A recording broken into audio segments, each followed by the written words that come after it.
Mr. Kinzinger, I want to ask you about one other thing about some news that Donald Trump made this morning in an interview that just came out. He talked to Kristen Welker about the January 6th Select Committee. Of course, you served on the January 6th Select Committee, and he said that they should, quote, go to jail, referring to the members who served on that committee. What is your reaction, and are you worried that Donald Trump will try to put you in jail? No, I have absolutely no worries about this. First off, the executive branch can't go after the legislative branch because we embarrassed him. That's not a sin. That's not against the law. Ultimately, when we talked about him throwing his ketchup and hamburger against the wall, there's nothing illegal about that. And most of the people that testified were actually his Republicans, fellow Republicans that went up and spoke in him. So look, he's all but hurt right now because he was embarrassed. He's not going to come after us, and I'm not worried about it at all. In the least. In his first network TV interview since the election, President-elect Donald Trump says he would like to see many of the people who investigated him sent to jail, including members of the January 6th committee. And Cheney was behind it, and so was Benny Thompson and everybody on that committee. For what they did, honestly, they should go to jail. Are you going to direct your FBI director and your attorney general to send them to jail? No, not at all. I think that they'll have to look at that. Here now to discuss, CNN political commentator, Democratic strategist Maria Cardona, and former spokesman for Republican Governor Doug Burgum's 2024 presidential campaign, Lance Trevor. Lance, let me start with you. Liz Cheney is responding to what Trump had to say. She says these comments are a continuation of Trump's assault on the rule of law. He's also talking about pardoning his supporters involved in the attack on the Capitol. But how should we view these comments from the president-elect? Because I mean, it's no small thing to have an incoming president say that members of Congress should go to jail. I mean, we were just talking about the fall of Assad. I mean, it sounds like something Bashar al-Assad would say, quite frankly. Well, I think you take him at what he said, that he's not going to direct his legal folks in the Justice Department to look into this. I think what you're seeing is somebody who is rightfully frustrated when he's reflecting over what happened over the course of the last 4 years in terms of this idea that our government has been weaponized, particularly against him, the idea that there may be a double standard in our justice system. And I think you see that frustration coming out in him. But I would also look to what he said is, look, I'm not, will there be more than frustration? He's talking about people sending members of Congress to jail. I mean, will there be questions? Will there be reviews? That happens with every incoming administration that looks back at what happened in the previous administration. And remember, there's only been one Justice Department that's gone after somebody, and it's this current one after him. But he did try to overthrow an election. He did hide classified documents at Mar-a-Lago, wouldn't give them back. Joe Biden had classified documents in his house. But Lance, I mean, not to borrow a line from ESPN, but come on, man. I mean, look, seriously. If you're experienced, this is nuts. I mean, we should just say this is like, this is nuts. He said it right there. Look, he said to Kristen, I'm not going to direct my people to go after this. But if there are questions that look back, if you're somebody whose home was raided by this current Justice Department, while the sitting president, whose Justice Department effected that raid, had documents in himself, you could understand. And I think you get outside of Washington, D.C., and you talk to voters, there is real concern about a double standard in our justice system. Here's what there is concern about. There is concern about a president-elect of the United States actually obsessed with his enemies list, as opposed to a to-do list for the American people. And that's exactly what we saw in this interview. And look, though that message did not win in the election, I will say. I'm with you, but it was very close. We're still a very divided country, and the president-elect saying this does not help that division. In fact, I think it makes it worse, because it makes it look like, oh, the Democrats were right. Look at what he is focused on. He's obsessed with this and not obsessed with helping the American people.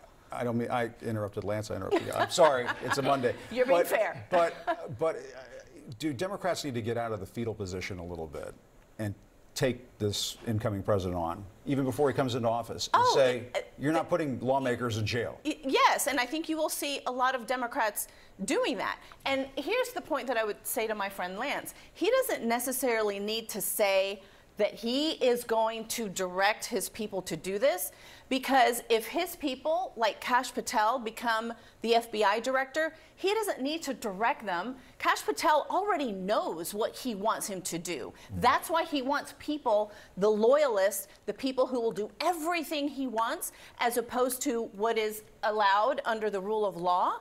And that's why he's so comfortable saying, oh, I don't need to direct my people, because his people already know that he wants these people in jail. And that's why those nominations are so dangerous. All right, with us now is Congressman Jim Clyburn, a Democrat from South Carolina. Congressman, thank you so much for being with us. This interview that Donald Trump, the president-elect, did, he talked about a number of things, but one of the things he discussed was pardoning January 6th rioters the first day he is in office. Listen to this.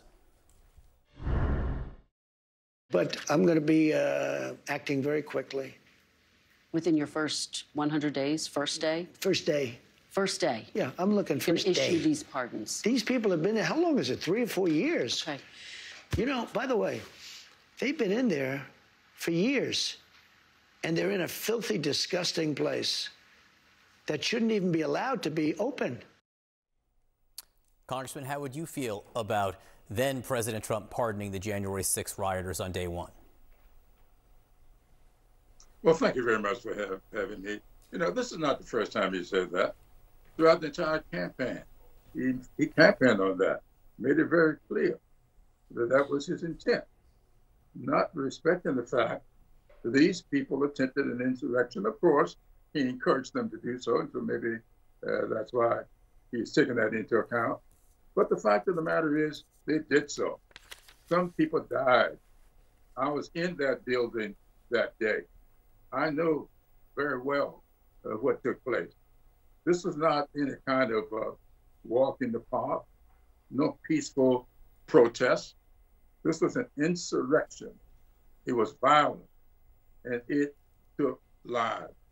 And so, for him to say this on yesterday simply reinforced what he's been saying throughout the campaign. Maya Angelou told us, if people show you who they are, believe them the first time. So I believed him before we ever got to yesterday. But you think you're against it, to be fair, to be sure. Well, you know, I think that it's the president's prerogative to pardon whomever he wishes to pardon. That's up to the president. I favor the pardon system. It ought to be used to rectify wrong. It ought to be used to forgive and to provide a second chance. So if you go a case by case basis, you look at all of those people. Some people may have gotten caught up in the emotions, and maybe a pardon for them would be okay. But if you're using the American flag, plunging at the soldiers, law enforcement officer, you have injured a law enforcement officer, and you are spraying whatever the stuff was that were spraying on people, those people should not be pardoned.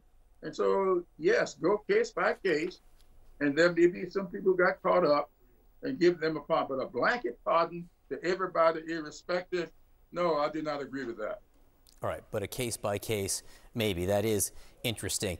Shifting to the current president, President Biden, how would you feel about President Biden issuing what some people call preemptive pardons? We hear it's being considered or discussed, at least inside the White House, pardoning people, and just some of the names that are thrown out there, you know, Anthony Fauci or others who might come under or be targeted by a Trump administration. Well, I agree that that should happen. Once again, case by case. I wouldn't say to the president, just blanket everybody, pardon everybody in a blanket way. No, go case by case. And Fauci is an indication of someone that I think should be protected, because he has been threatened by people who say that he ought to be in jail. For what? Benny Thompson's name was mentioned on yesterday, Liz Cheney. Now, I, for 2 or 3 weeks, have been saying the president should use his pardoning power to protect those people who are doing their jobs, and now have someone like Kash Patel saying he's going to go after them. Now, some people say you shouldn't do it. They don't want it done for them. Maybe they can afford the legal fees that go along with all of this. You know, I know it's Benny Thompson. We came up the same way. He in Mississippi, I in South Carolina. We can't afford to be paying our children's future out to attorneys, protecting ourselves against stuff that just is not true. And so if you don't want the pardon, then don't take it. But for people who need to protect themselves, their children's future, I think the president should take that into account.